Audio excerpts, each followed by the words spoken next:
Bismillah. Assalamualaikum warahmatullahi wabarakatuh. Waalaikumsalam. Alhamdulillah pada sore hari ini saya bisa dipertemukan dengan Al-Fadil Ustadz Rikrik Aulia Rahman, owner, pemilik sekaligus pendiri dari Markas Riwayah Ibnu Qudamah ya Ustadz ya. Iya, Nah, merupakan salah satu markas yang unik yang berada di Bandung, mungkin satu-satunya di Jawa Barat ya. Kalau saya tahu, kalau saya tidak tahu berarti mohon dimaafkan. Sebelumnya saya menyapa dulu kepada Ustadz Rikrik. Kepahalut ya Ustadz.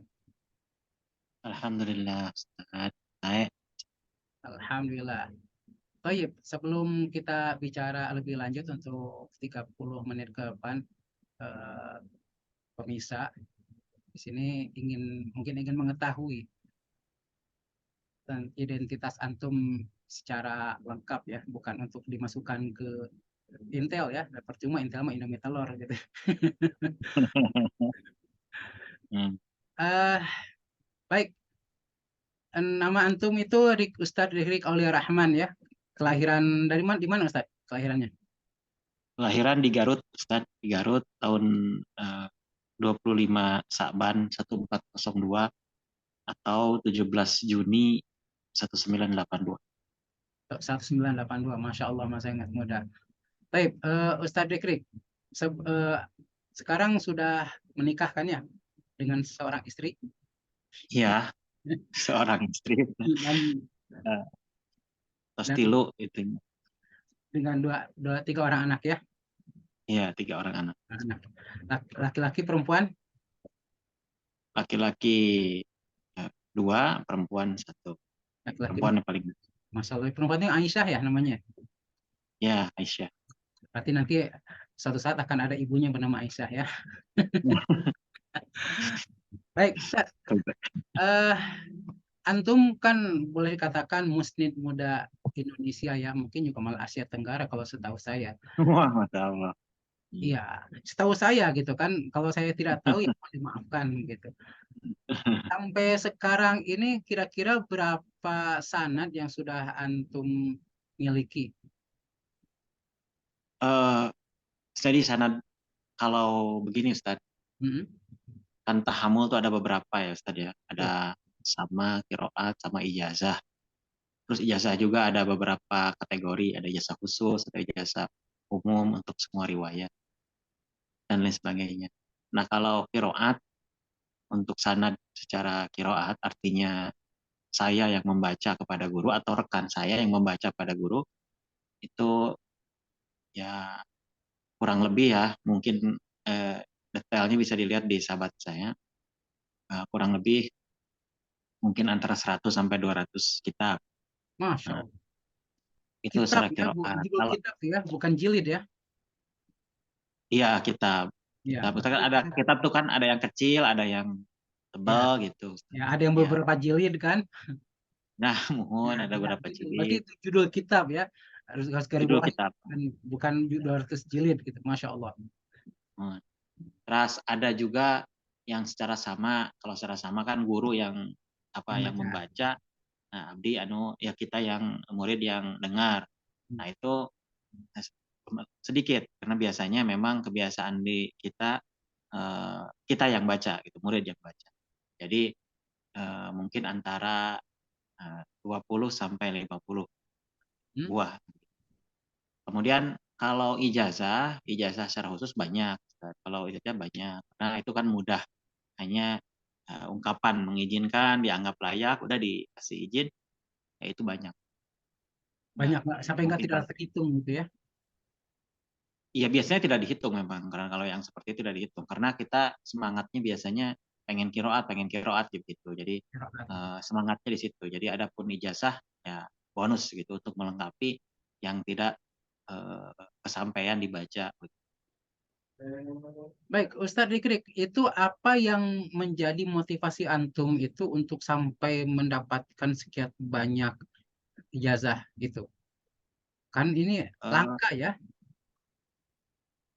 iya dan kalau motivasinya Ya, karena anak kan senang belajar begitu, senang. Jadi lebih lebih lebih senang belajar daripada disuruh ngajar gitu. Jadinya ya semangat ketika ada misalkan ada seorang yang sudah sepuh, misalkan dia sempat menghatamkan kitab ini kepada kiai ini atau kepada syekh ini, ya kita semangat ingin menyamakan juga gitu. Kita juga ingin hatam kitab tersebut kepada gurunya tersebut. Yang motivasinya untuk belajar gitu, untuk mungkin kita ada faidah. Walaupun kita baca saja, gurunya dengar, nah, di situ juga ada faidahnya. Karena beda antara kita baca sendiri dengan baca di hadapan guru, walaupun gurunya misalkan ilmunya tidak seberapa misalkan, tapi karena kitanya eh, membaca di hadapan beliau, ya lebih minimal lebih konsentrasi kita. Contohnya eh, dulu saya tidak bisa menghatamkan kitab-kitab yang tebal, misalkan Kutubus Sittah atau Muwatta atau Ahmad dan sebagainya. Itu kan karena kalau kata orang Sunda di dekulan sendiri mah yang ada Ayam. ngantuk begitu. Nah, orang ngantuk dan sebagainya. Nah, kalau sama guru rada jiwa tuh dipaksa begitu, lebih lebih semangat dan alhamdulillah bisa. Nah, itu yang memotivasi Ana untuk bisa ini. Gitu. Karena Ana menyadari ya kelemahan diri begitu ya. Mungkin ada yang berbeda ya, ada orang yang memang bisa begitu menghatamkan berjilid-jilid sendirian bisa. Kalau dulu Ana waktu eh, masih ya sekolah masih muda lah gitu. Oh, Ya memang menghabiskan kitab dengan baca sendiri masih bisa.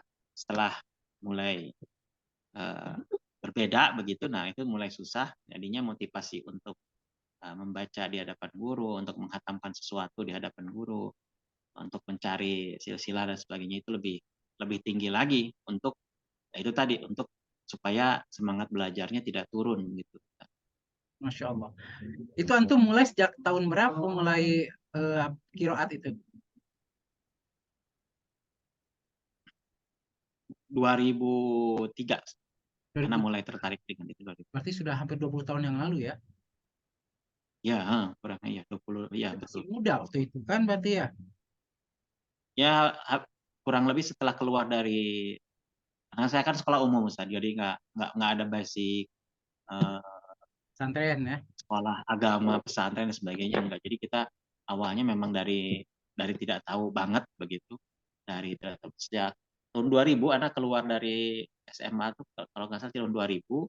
Nah itu mulai belajar berbagai macam cara dilakukan untuk belajar begitu sampai kira-kira tahun 2003 kurang lebih ya 2003 itu mulai tertarik masalah riwayat karena ada tantangan ada apa ada eh, ya tantangan dari teman berdiskusi begitu. Saya punya sanad nih, sanad antum mana? Nah, anak mencoba waktu itu ingin ingin ini Ustadz ingin melawan. Ah, buat apa sanad begitu ya? Karena memang ini ternyata terus anak baca sejarah para ulama. Justru sejarah para ulama banyak yang berbicara itu gitu. Pada Ini bersanad ya. sanadnya begini. Ada ini sanadnya begini. Daripada saya lawan begitu, perlu aja nama dilawan gitu ya kebiasaan ulama. Kenapa nggak ikutin saja kebiasaan ulama? Toh masih banyak. Akhirnya ya bersemangatlah walaupun waktu itu tidak tahu harus kemana bagaimana. Ya semangatlah untuk belajar itu mencari akhirnya Kak Allah kasih jalan. Nah, Insya Allah dimudahkan sejak saat itu sekarang. Masya Allah. eh Kesulitan-kesulitan apa yang antum dapatkan selama yang paling besar lah diantaranya ketika untuk apa namanya mengejar kiroat itu. Sebenarnya kalau riwayah itu rizki Ustaz ya. Jadi kadang kita tidak dikejar dia datang sendiri. Kadang kita kejar yang dapat dapat begitu. Jadi intinya titik kesusahannya sebenarnya ada pada diri kita, diri saya sendiri begitu. Diri saya sendiri diantaranya misal eh, ketika lagi semangat kurang begitu, kurang kurang begitu semangat atau ketika persoalan eh, yang di luar eh, yang di luar syariat begitu banyak itu yang justru justru hal-hal seperti itu yang mempersulit untuk mendapatkan riwayat. Kalau kitanya kalau walaupun misalkan ya sedang tidak punya materi dan sebagainya, karena kan otomatis ya kalau riwayah itu memerlukan, sangat perlu sekali dengan apa hal itu. Jadi kita butuh untuk rihlah, untuk membeli kitab gitu dan sebagainya itu sangat perlu. Nah itu sebenarnya bukan bukan titiknya di situ, karena kadang anak dapat misalkan bisa rihlah, bisa pergi bisa membeli kitab dan sebagainya, itu justru tanpa biaya yang dikeluarkan dari diri sendiri misalkan, atau ya justru lagi tidak punya uang ternyata bisa rihlah. Justru lagi punya uang, kadang tidak bisa dan sebagainya. Jadi intinya kalau saya perhatikan, ya perhatikan permasalahannya itu ada di seberapa semangat kita. Gitu. Ketika kita kurang bersemangat, biasanya memang untuk mencari sana itu susah. Untuk mencari sana itu mungkin karena kurang semangat itu tadi. Adapun kalau lagi semangat, itu biasanya sangat mudah sekali. Sangat mudah sekali. Itu pengalaman anak pribadi. Insya Allah. Ustadz Dikrik, yang pertama kali antum kirat itu kitab-kitab hadis ya? Atau kitab yang lain? Biasanya iya, otomatis biasanya ya kalau kita awal-awal belajar ya kitab hadis. Contohnya minimal kita mengambil sanad musalsal bil awali ya. Karena ketika kita pertama kali datang ke guru, yang guru itu paham mengenai masalah riwayat, biasanya yang disuruh diingatkan atau disuruh kita baca adalah musalsal bil awali ya, dan itu hadis. Nah, kita baca atau gurunya baca musalsal bil awali ya, itu memang kita awalnya tidak paham apa ini, kegunaannya ini apa. Namun sepulang dari syekh tersebut atau dari guru tersebut, kita cari tahu ini apa, gitu. Kita ini apa. Jadi otomatis ketika awal-awal dari sebuah apa yang semisal ini adalah hadis. Jadi kita juga pengen tahu kan ini kok caranya begini mengambil sanad, ini bagaimana caranya itu Pak. Itu semuanya ada di dalam ilmu hadis. Otomatis gitu. Masya Allah. Ustadz, dalam pemikiran antum, itu apa urgensi dari mempelajari riwayat atau mengumpulkan riwayat terhadap penjagaan sunnah? Iya. Ana pernah tulis di buku memang yang khusus begitu ya, khusus untuk jadi kalau ada orang yang karena ada yang banyak yang minta begitu, yang ayo Bang Ustaz minta sanad begitu, minta sebagainya. Nah, tapi ketika mau ambil dia nggak paham apa sih urgensinya ini sehingga kita harus mengambil sanad dari semacam ini, begitu. Apalagi di zaman mutakhirin ini. Nah itu kalau kita perhatikan urgensi sanad ini sangat banyak sekali. Ada ulama yang menulis justru akan dalam satu titik, misalkan dalam tahamul sama, misalkan majelis sama, keutamaan atau pentingnya majelis sama. Ada juga yang menulis keutamaan majelis qiraah, ada juga yang menulis keutamaan ijazah saja. Nah, hanya ijazah saja. Apa sih keutamaan? Jadi cukup banyak sekali para ulama yang menyebutkan bagaimana urgensi dari sanad periwayatan ini.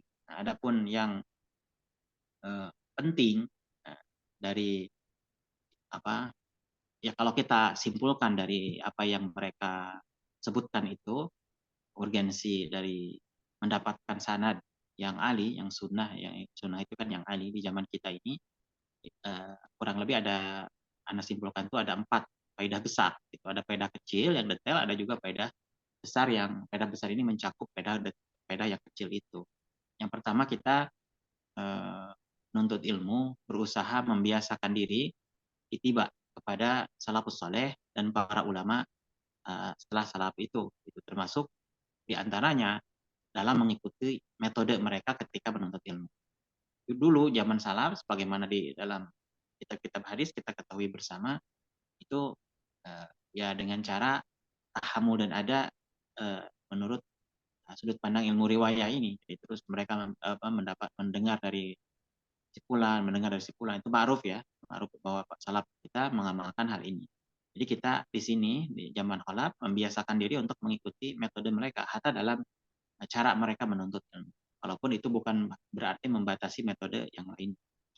Kemudian ini juga untuk salah satu cara untuk melanjutkan sunnah salaf soleh tersebut dan para ulama dan mempertahankan ciri khas kaum muslimin yang disebutkan oleh sebagian ulama adalah fardu kifayah. Ini adalah fardu kifayah yang harus dijaga, atau ada juga yang menyebutkan ini adalah sunnah muakkadah.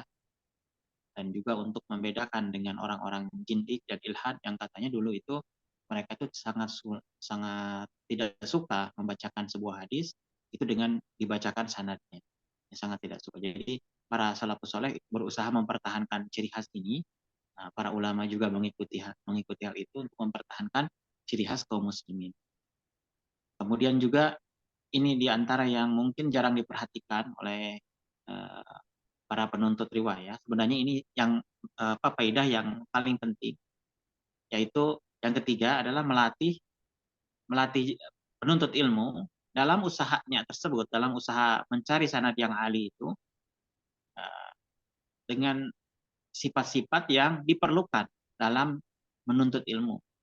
Nah, dalam usaha mencari sanad yang ali itu dibutuhkan yang pertama tadi yang sering tadi Anda sebutkan itu semangat yang tinggi, sangat perlu semangat yang tinggi. Menuntut ilmu kalau tanpa semangat yang tinggi ya susah begitu. Kemudian juga dalam riwayat itu perlu kesabaran. Kalau tanpa bersabar biasanya yang didapatkan sanad yang didapatkan juga tidak banyak begitu atau najil. Karena kan sanad itu kan kita harus rihlah, harus harus duduk mendengarkan kitab Sahih Bukhari saja 7 hari minimal gitu ya, 7 hari sampai 10 hari. Ada klub yang mendengarkan begitu. Kadang kalau kitanya tidak kuat, bosan, sebagainya, tidak sabar, itu gagal menghatamkan semuanya. Namun itu kita diharuskan duduk, mendengarkan guru, mendengarkan qori tanpa ada faut. Karena kalau faut nanti ya harus disusul juga, percuma. Jadi harus tanpa faut, duduk situ dengan sabar, dengan menahan bosan, menahan kantuk, menahan sebagainya dan lain sebagainya. Itu salah satu cara untuk melatih penuntut ilmu untuk bersabar. Juga kadang ada sikap yang tidak baik dari gurunya, misalkan gurunya ya kurang emosian begitu ya, atau gimana lah gurunya, kita perlu sabar karena butuh sanadnya misalkannya ya sabar gitu, atau ya diantaranya itu contoh untuk melatih jiwa penuntut ilmu. Kemudian juga penuntut ilmu ini perlu akhlak dan adab yang mulia. Nah, ketika kita mengambil sanad, mengambil rihlah ke tempat yang jauh gitu, akhlak dan adab itu sangat diperhatikan. Karena kalau kita adabnya tidak baik, mungkin kita tidak bisa sebelum masuk pintu juga udah diusir gitu, karena adabnya tidak baik dan sebagainya. Jadi perlu adab yang mulia atau akhlak dan adab yang mulia. Juga perlu sikap insaf. Ini yang susah sekali dicari di penuntut ilmu adalah sikap insaf. Kenapa? Karena kalau kita datang ke tempat sanad yang ali biasanya harus rihlah. Jadi kita datang ke tempat yang di situ ada beda budaya ya, beda bahasa, beda kebiasaan, beda mazhab, misalkan ya ini mah Hanafi, misalkan di orang biasa gini begitu. As'ari.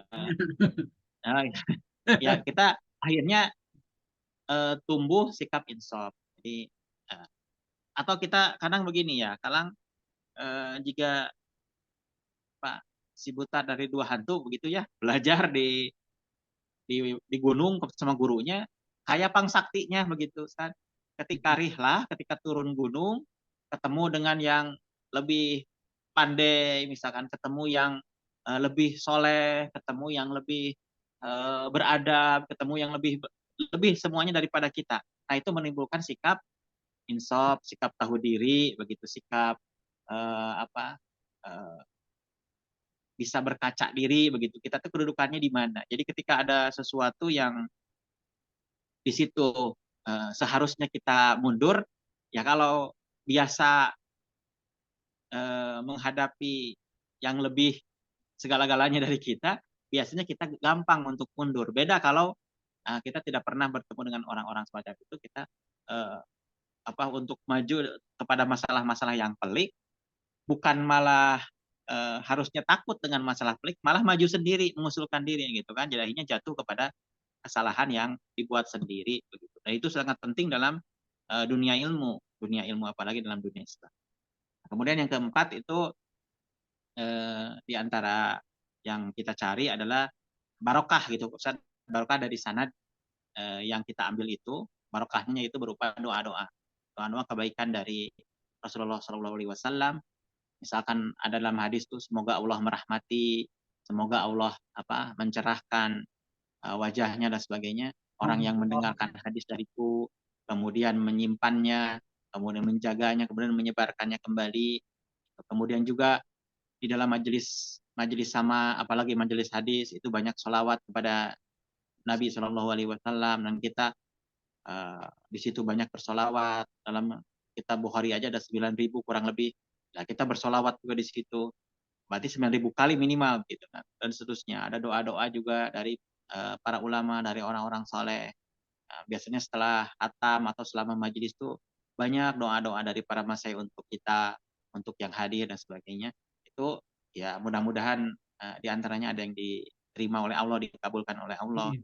Kemudian juga ada nasihat dari para ulama, dari orang-orang soleh, dari orang-orang tua kita kepada kita. Dan biasanya lebih lebih lebih sampai di hati karena mereka sudah sepuh, begitu sudah banyak pengalamannya, sudah tidak lagi mungkin melihat kepada dunia dan sebagainya. Jadi dari hati kembali ke hati biasanya lebih lebih kena gitu kepada kita dan itu kita sangat membutuhkannya. Menuntut ilmu sangat membutuhkannya dan inilah berkah dari uh, perjalanan menuntut ilmu, mencari sanad baik secara langsung maupun tidak langsung.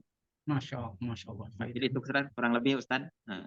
Ada detailnya mungkin di buku Iya. Ana Mukadimah, di situ ada dirinci yang lebih detail, ada sekitar 50 faidah. Yang kalau kata guru saya mah begini, kalau seandainya faidah di majelis kita, karena waktu itu majelis hadis ya, Hmm. majelis kita hanya banyaknya bersolawat kepada Nabi Shallallahu Alaihi Wasallam, maka itu sudah cukup sebenarnya. Sudah lebih Bahwa dari majelis cukup. kita itu, udah lebih dari cukup bahwa majelis kita ini berkah majelis. Jadi kita disukai katanya begitu. Apalagi yang kita baca ini bukan komik katanya, bukan Iya. novel gitu. Kita baca bareng-bareng ini hadis kitab-kitab para ulama. Jadi justru harus digalakkan begitu. Ustaz, tadi tertarik antum kan bicara tentang masalah orang zindik gitu ya. Kira-kira sepanjang eh, rihla antum itu antum pernah menemui nggak orang yang seperti itu yang ingkar pada sunnah itu? Bahkan begini Ustaz, karena pernah tuh di Jeddah, nggak usah disebutkan ya siapa, Ya. cuman dia tuh ahli, sanadnya ahli, sepuh. Jadi Hmm? kita kaget juga tadi sepuh dan tidak dikenal ada kecenderungan ingkar sunnah dan sebagainya. Toh dia juga yang mempertahankan sunnah, dia juga yang punya sanad dan sebagainya. Nah, namun disitulah mungkin cobaannya. Nah kita datang ke situ, ketika kita baca awail sita, beliau kita baca beliau memberi komentar sedikit dan komentarnya itu eh, intinya adalah eh, dia tidak mempercayai begitu dengan hadis ini tidak mungkin ada hadis begini, ini tidak mungkin ada hadis begini walaupun hadisnya sahih dan sebagainya, ini tidak mungkin harusnya begini begitu ya, atau terkadang ini sudah tidak relevan gitu, ini harusnya begini begitu, kita juga kaget gitu.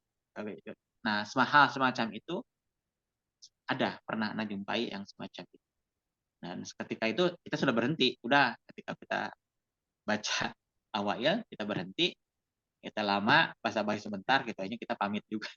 Ya, karena itu uh, jadi pembatas Ustaz, jadi pembatas dan udah Iya. kita hormati juga nggak langsung marah-marah di situ karena kita bertamu Iya. teman kita selesai sudah begitu, ada yang semacam itu, jadi tidak tidak mesti bahwa pelajaran itu pelajaran kita rehla Hmm?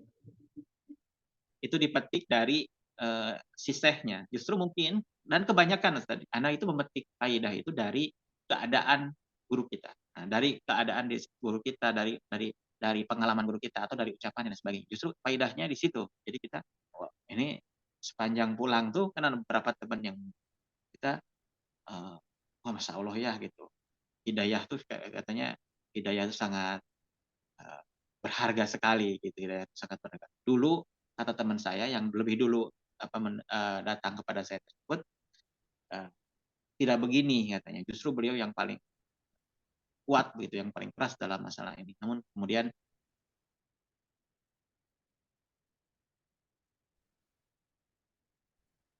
Putus Ustaz. sekarang ada suaranya Ustaz? Ada sekarang. Tadi putus sebentar. Oh, ya. Ada paut tadi. Itu kira-kira penyebabnya apa Ustaz? Jadi bisa seperti itu.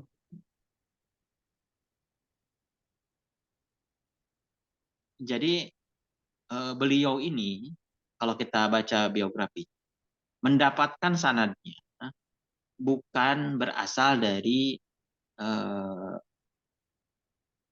usaha dia sendiri, melainkan beliau ini bapaknya ulama dan beliau diijazahi mengikuti bapaknya. Karena biasanya para ulama dulu itu saya ijazahkan kepada Anda dan juga anak-anak Anda, gitu kan. Karena anaknya masih kecil. Ya, untuk mendapatkan berkah,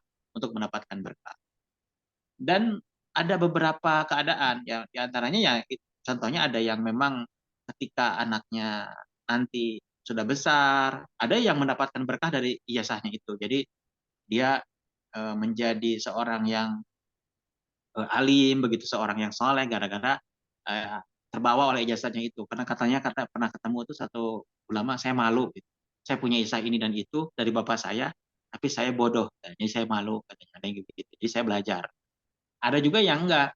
Ya contohnya ini mungkin ya walau alam di antaranya yang di Jeddah ini karena beliau memang tidak ada basic agama secara murni. Memang awalnya beliau sekolah agama, kemudian belajar arsitek dan sampai pekerjaannya pun di dunia arsitektur di Jeddah dan terkenal dengan itu. Jadi sampai uh, sampai sepuh.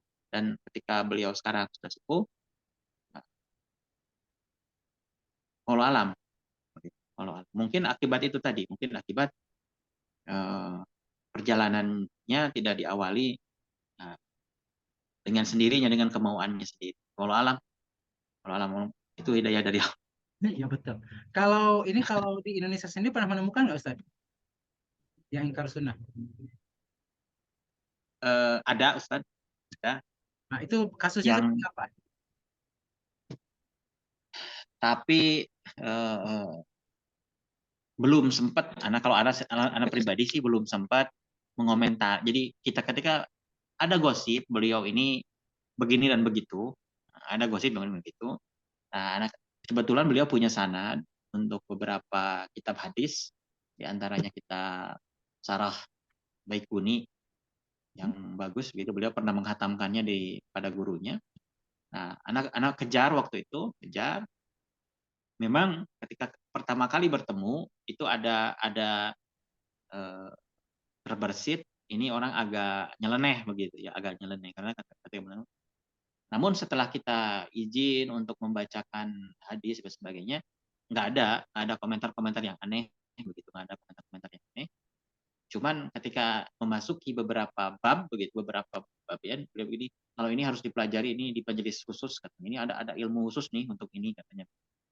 Nah, mungkin anak-anak itu waktu itu cenderung ini yang pasti ini kalau ikut ilmu khusus ini kayaknya bakal ke arah yang digosipkan itu. Cuman kita tutup, kita fokus ke belajar ilmu hadis yang beliau kuasai, dan beliau juga mungkin menyadari ya, karena menyadari ini mah bukan tertarik ke yang begituan, akhirnya tertarik ke yang ilmu hadis. Jadi kita tidak tahu gitu apakah benar gosipnya itu, apakah tidak. Cuman dari sisi gaya memang agak nyeleneh, tapi tidak melanggar syariat, tidak melanggar. Cuman ketika itu waktu itu ada gosip saja. Ya di Indonesia hanya seperti itu. Karena kalau yang aneh-aneh kita tidak ada. Masya Allah ya. Jadi unik ya, membawa sanad, tapi mengingkari yang dibawanya itu ya. Iya, betul. Jadi Iya. sekali kalau sepertinya yang kita ketahui kan yang ingkar sunnah ini memang mereka tidak mau belajar hadis sama sekali, apalagi punya Oh sanad. iya. Ini Malah alergi kan? iya, Alergi. kalau ini punya sanad tapi mengingkari, ini subhanallah, ini satu hal yang sangat baru ya. Baik, Start Dikrik ini waktu tinggal 9 menit ya, karena kita pakai yang gratisan nih. Saya lupa yang punya keluarga saya lupa passwordnya, orangnya juga lagi itu lagi apa lagi kantor. Em, Start, untuk markas riwayat antum sendiri itu yang menjadi goalnya tuh apa? Jadi dulu waktu ini didirikan, ya kecil sih Ustadz ini kalau antum ke sini nggak ini, cuman Insya Allah hanya nanti ke markas sana. kecil-kecilan. Hanya markas kecil-kecilan. Jadi pernah, karena anak kan waktu itu tahun 2003, itu seperti sendirian gitu. Padahal mungkin bukan sendirian, cuman karena nggak tahu Peperangan. aja begitu ya. Yang nggak tahu yang lain begitu. Jadinya ya sendirian gitu. Terus mencari internet waktu itu masih terbatas, tidak seperti sekarang. Nanya-nanya malah banyak yang aneh, malah yang nggak tahu begitu, banyak yang nggak tahu. Ada yang tahu tapi dia tidak paham ilmu hadisnya dan sebagainya lah, banyak persoalan.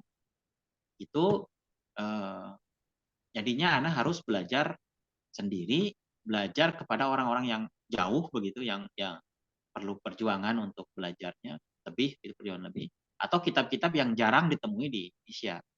Nah, hal itulah yang membuat anak kepikiran, ini penting buat ahli sunnah, terutama yang akhir-akhir ini, ahli sunnah ini justru seperti melupakan ilmu ini, padahal ini dulunya adalah ciri khas kita. Ya. Jadi dulunya milik kita. Di tahun apa abad pertengahan, di zaman para ulama itu, yang ulama-ulama besar, itu yang memegang sanad, yang ahli itu ya ulama-ulama kita, ulama-ulama sunnah.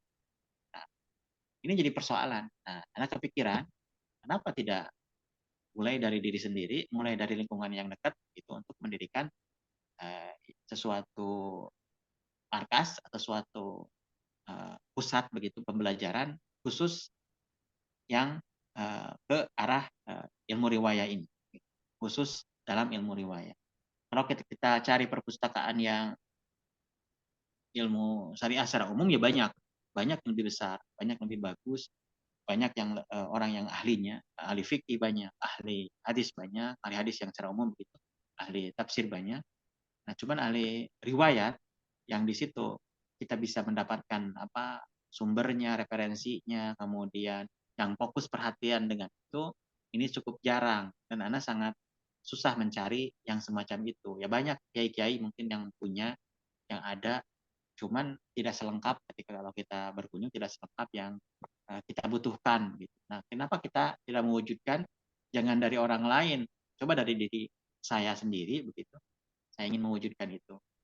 Dan awal berdirinya memang demikian. Ada beberapa teman yang mendukung, support, kemudian ikut membantu begitu, membantu uh, pendanaan, membantu koleksi dan sebagainya. Alhamdulillah ada, walaupun ya tidak banyak begitu ya, untuk dikatakan cukup ya tidak cukup, Tidak akan pernah namun cukup. tidak akan pernah cukup. Namun ya alhamdulillah, alhamdulillah kita berjalan dan ya, bermanfaat terutama buat kami begitu, yang suka dengan ilmu riwayah ini. Terakhir, Ustaz Dikrik, apa pesan antum kepada para pembelajar hadis terutama yang di UIN? Eh ya walau